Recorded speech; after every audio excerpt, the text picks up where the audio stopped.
The news of Ukrainian media agencies on the air due to the recent events on the global stage, particularly the meeting of the presidents of Ukraine and the United States in the White House. We have invited the person whose team specializes in strategic communication, leading delegation to the UK Parliament, various international legal summits, as well as to the US Congress and global human rights conferences, ensuring that Ukraine's voice is heard globally. Welcome, Jane Aliyeva, the head of Mama Metrics Group. It's great to see you again in our studio. And so what it was, I'm talking about the Trump-Zelensky meeting in the Oval Office. We need to remember the past events. It seems like it was a year ago, but recently when Mr.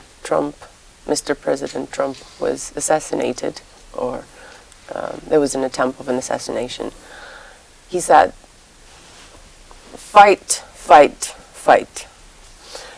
And those exact words were stated when he left the White House and talked to the media straight after the conflict with President Zelensky.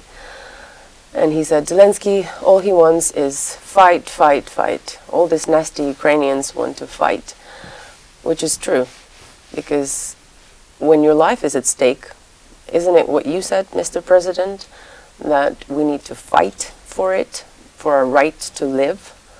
And that's what we're actually doing here, and that's what the world is connected and united all around Ukraine, because we are fighting for our life, and we can't give up on our lives, on the lives of our children.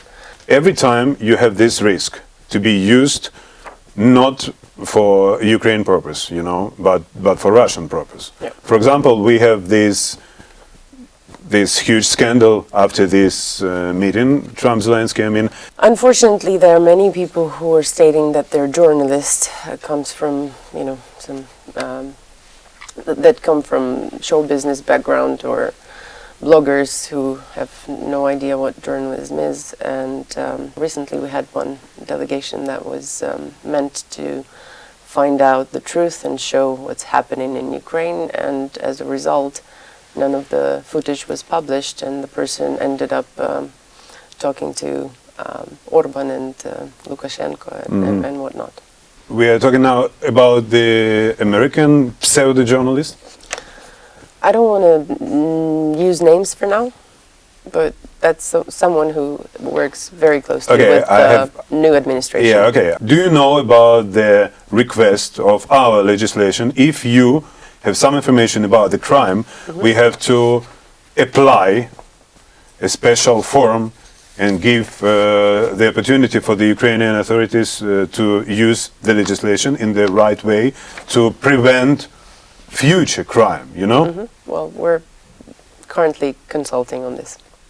With the lawyers, yeah? Considering, yes. Of course. If you clearly know about this threat to be used in the wrong way by this scandal journalist or not professional journalist, how you can to ban the activity against of Ukraine?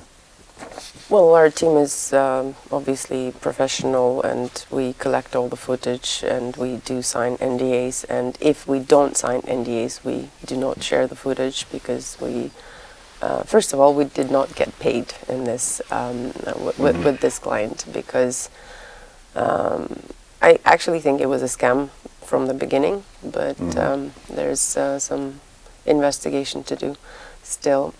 So I'm not. By Ukrainian officials, Ukrainian security forces, I mean?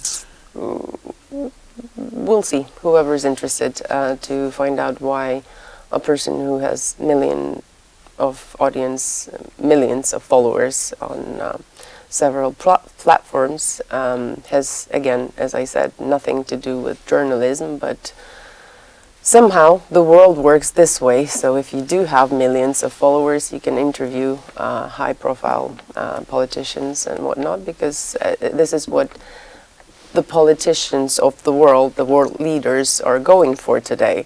When Trump was doing his presidential campaign, he was going to best and biggest platforms like Joe Rogan podcast and whatnot. So this works.